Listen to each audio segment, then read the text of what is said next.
Now, what is happening, everyone? I hope you're doing well enough to take in another edition of the NCAA Football Throwdown podcast. I'm sorry I missed you all last week. I had way too much going on to even start putting a show together it was just an incredible, crazy week for me. And I was going to do one on Friday, and I was like, you know what? Nope. Anyway, week three of the college football season kicks off on Thursday night. So let's ring the bell, get some action on the board, huh? That's right. Yeah, that means it's time to turn it on, baby. So I'm not betting on that Thursday night game. I don't like the Wolfpack laying the 7.5, but I'm really not sure what Wake Forest has yet after the two cupcake games. I mean, it's an ACC home opener. Should have Wake Forest motivated to give NC State a good battle at home. I mean, I guess we can say their defenses looked ready to go, but Kennesaw State and Western Carolina, oh man, you're going to have to do a little bit better than that. Even that 51.5 sitting on that total means a 27-24 game isn't even good enough to cash that total out. Nope. Nope. I say bah. So we're going to move to the Friday night slate. And the same can be said about Houston shutting down no one. Stephen F. Austin and Rice, man, come on. Come on. Like, so what? But what I do like is that 44.5 points, 44.5. These aren't FCS teams now. I think they can both find a way to get their way into the 20s. You're talking about, again, a 27-24 game, puts 50 points on that board there. And that's the kind of total I like when I can foresee both these teams breaking into the 20s. So that Houston game, got to play that total. You got to play the total on Friday night. And I don't know if you remember before the season started when you were listening to my Team Total Future show. I mentioned that K-State was among the favorites to win the Big 12 title, and I told you it wasn't going to happen. Now that loss to Army means, no, nothing in the Big 12 standings, but losing to Army. And the Cats have played 3 games this year. We already know how Farmageddon went, and they had a 3-point win against North Dakota to show for their campaign. A 3-point win against North Dakota is all you got to show me. Yeah. Arizona's belted Big Sky Weaver State, and they smothered Hawaii, obviously, to get to their 2-0 mark. But is that 54.5 supposed to scare somebody? K-State sucks. K-State sucks. They will not be in the Big 12 title game, as a little gentle reminder. And Arizona's going to win this game 42-31. Yeah, looking at 70-something points. Man, K-State's going to be 1-3 and 0-3 against real football teams because we don't count Weber State. I'm sorry. What? Or I'm sorry, North Dakota. It's not going to happen. So, yeah, seeing more like 75 points there. Arizona money line and the over 54.5 for K-State. Yes, please.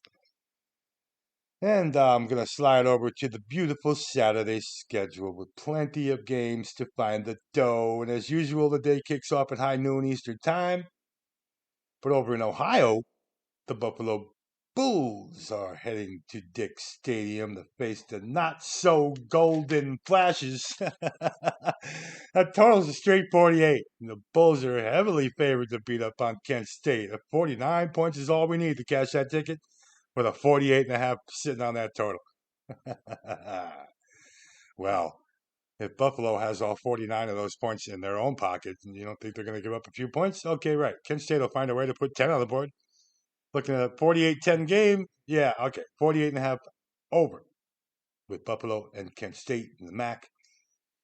And let's go over to the Peach State for that clash between Georgia Tech and Clemson. I'll tell you right now, the Yellow Jackets are going to pull an upset against the Tigers. BetMGM's giving me plus 3.5.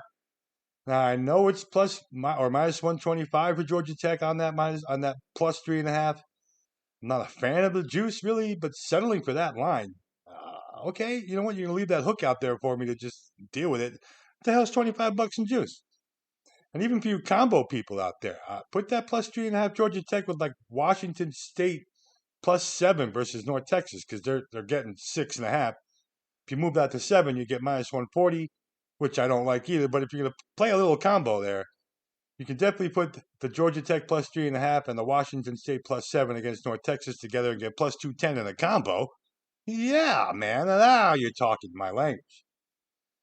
That Memphis Troy total too. What another high noon kickoff from Memorial Stadium. Memphis favored by 3.5 and a 50.5 showing on that total.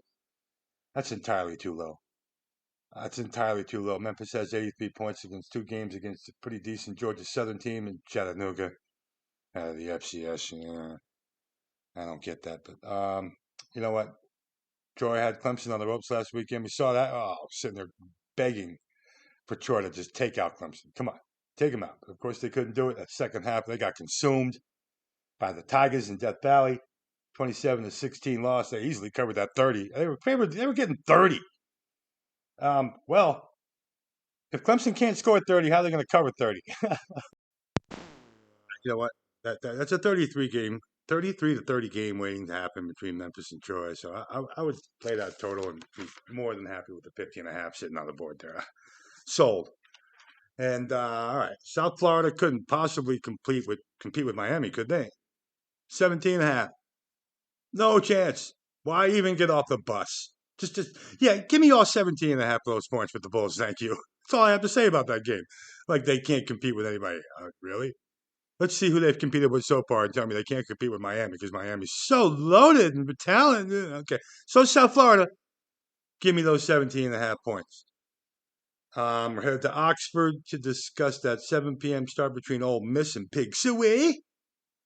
Game day might not be in town, and the hype leading into this game might not be calling for anything crazy, but who ever has the call of the Arkansas Ole Miss game is going to be exhausted after a 45-42 wild battle. There's going to be almost 90 points in that game. 60.5, huh? All right. You know what? You can give me Arkansas to cover that 7.5, and you can give me all 60.5 of those points to go over that total, too. Yeah, Ole Miss and Arkansas are going to be just fine. That game's going to be a blast. I'll tell you, the announcers are just going to be like, what happened here? All right, then here we go again with New Mexico State. Now, if you did listen to the only show I did put up last week with the Build a Bigger Bankroll, I gave out that New Mexico State Tulsa under because it was 52.5. And I laughed hysterically at it when the 21-14 game ended up happening. Come on, now they're putting 44 on the board with La Tech and Miss State. Nope. How about 20-13, maybe 33 points? You're taking the La Tech New Mexico State under 44. And you know what? Texas State and Arizona State, tell myself if I saw anything under 64, I'd be all over it. And then the 59.5 came out, and I was just like, oh, okay, all right. Texas State is not scared of Arizona State. We all know this isn't last year's Sun Devil squad coming off that 24-20 loss to Miss State last weekend. And the Bobcats have scored 98 points against Eastern Michigan and UTSA. So your offense is not going to be scared of Arizona State's defense. Expect more offenses to have success and play that over 59.5 with Texas State and Arizona State. And, I'm going to put another combo on the board here because of these lines, and I want to move a couple things. Both of these lines are minus 125, and I want to buy them up. East Carolina is minus 7.5. I'm going to buy them down to 7. And Texas A&M is getting 6.5, and I'm going to move them up to 7, so I'm getting touchdowns in each spot. Put them together, and again, you're going to get like a plus 110 or plus 210, plus 230 kind of combo there. Okay. I mean, that's really the only time I really mess with juices and lines. I'm not talking minus 150s and minus 200s here. We're talking a couple of 125s put together. Minus 125 is not exactly a ton of juice. Let's be real about it.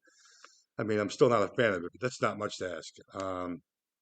And for anybody playing those big game parlays, I'm sure minus 125 to you is nothing at all. So put those on your card, and anything else that I mentioned on this show can certainly worthy of a play to put on your card this weekend. And that's it. That's going to do it for this week's episode of the NCAA Football Throwdown Podcast. Of course, I'm EJ Gar, that Rainmaker guy. And thanks for tuning in this week.